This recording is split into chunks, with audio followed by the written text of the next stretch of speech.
bạn ơi sự đấy bằng một đặc nghĩa nó mới bằng hai thà trai con cài ABC nắng vị trí trai con cài vị trí trai con cái như bằng hai tam vector mình thà vector AC និង vector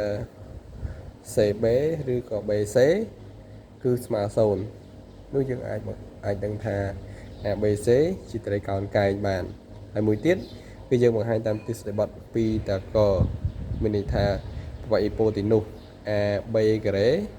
ស្មើនឹង AC បូកនឹង BC ការ៉េមានថា AB ការ៉េស្មើនឹង AC ការ៉េបូកជាមួយនឹង BC ការ៉េបង្ហាញតាមទិសដៅបត់ពីតាកទ្រឹស្ដីបត់ពីតាកគឺប្រវែងវែងជាងគេគឺ AB ការ៉េស្មើជាមួយនឹង AC ការ៉េបូក BC ការ៉េមានថាប្រវែង AB លើកជាការ៉េគឺស្មើប្រវែង AC ការ៉េបូកនឹង BC ការ៉េប្រវែងពីរនឹងបូកចូលគ្នាទៅស្មើនឹងប្រវែង AB ការ៉េនេះបង្ហាញតាមសិបត់ពីតកយើងបង្ហាញតែក្នុង vector គឺយើងបង្ហាញឃើញថា vector AC ស្កាលាជាមួយនឹង vector BC ស្មើ0យើងទាញបាន vector AC កែងជាមួយ vector BC កាលណា vector ពីរនឹងកែងគ្នាគឺត្រីកោណនឹងជាត្រីកោណកែងហើយកែងត្រង់ណាកែងត្រង់ណាដែលយើងអាចគូសជារាងការ៉េបាននេះកែងត្រង់ C បើយើងដាក់ A ខាងក្រោមគឺកែងត្រង់ A ដាក់ B ខាងក្រោមនេះគឺកែងត្រង់ B ហើយត្រីកោណនឹងគឺមានកម្ពស់3កម្ពស់ A កម្ពស់ B កម្ពស់ C ហើយក៏មានជ្រុង3ដែរជ្រុង AB ជ្រុង BC ហើយជ្រុង AC ចំពោះជ្រុងយើងចង់ដាក់ថាជ្រុង BA ក៏បានជ្រុង CA ក៏បាន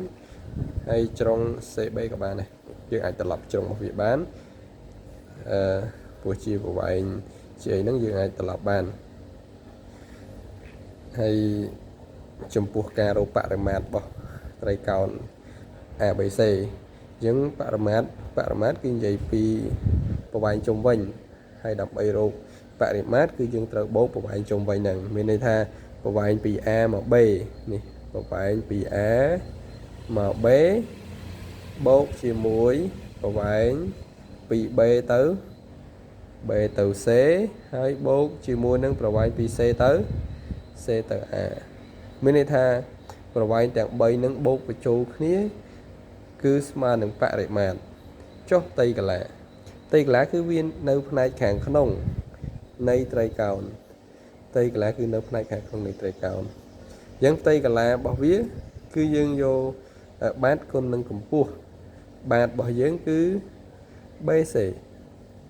ហើយគុណកម្ពស់ណាបាតនេះខាងក្រោមនេះកន្លែងដែលកែងនេះហើយកម្ពស់គឺកន្លែងដែលកែងដូចគ្នាអញ្ចឹងបាត BC កម្ពស់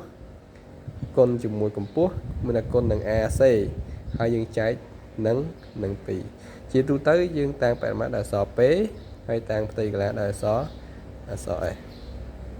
អ្វីដែលឆ្ងល់បំផុតនោះតើយើងរកប្រវែង AB នឹងដោយរបៀបណាគឺធ្វើម៉េចនៅក្នុងថ្នាក់ទី9យើងរកតាម vector ប្រវែង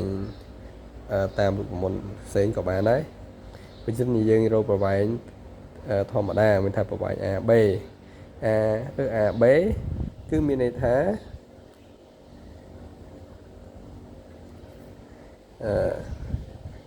HB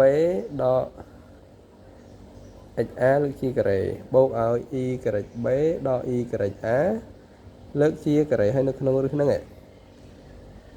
យើងមានតែ coordinate ដែលមានធាតុ2ឯងគេហៅថាចំណុច A គឺមាន HA E ការ៉េ A ចំណុច B គឺមាន HB គឺ E ការ៉េ B ហើយ HB HA E ការ៉េ A ហ្នឹងមិនទីហោថា A មានចំណុច1 2 B មានចំណុច2 5នេះ1ហ្នឹង HA 2នេះ E ការ៉េ A 2នេះ HB 5នេះ E ការ៉េ B ហើយយើងជំនួស HA ចូលកន្លែង x របស់ a ចំនួន y a ចូលកន្លែង y របស់ a ចំនួន xb ចូលទៅក្នុងកន្លែង xb ហើយចំនួនy b ចូលក្នុងកន្លែង y b ហើយយើងដកគ្នាមកយើងឃើញហើយយើងឃើញតម្លៃវាយើងយកមកបូកបញ្ចូលគ្នាជាមួយនេះទៅគឺយើងនឹងឃើញបរិមាត្រឃើញផ្ទៃខ្លាបរិមាត្រអាស្រ័យទៅលើប្រវែងដែលគេដាក់ឲ្យតើវាគិតជាអីជាសង់ទីម៉ែត្រជាម៉ែត្រជាអីក៏ដោយហើយយើងធ្វើតាមហ្នឹងហើយចំពោះផ្ទៃកាឡានេះគឺនៅក្នុង vector យើងដាក់ដោយឯកតាផ្ទៃតែចំពោះក្នុងលំហាត់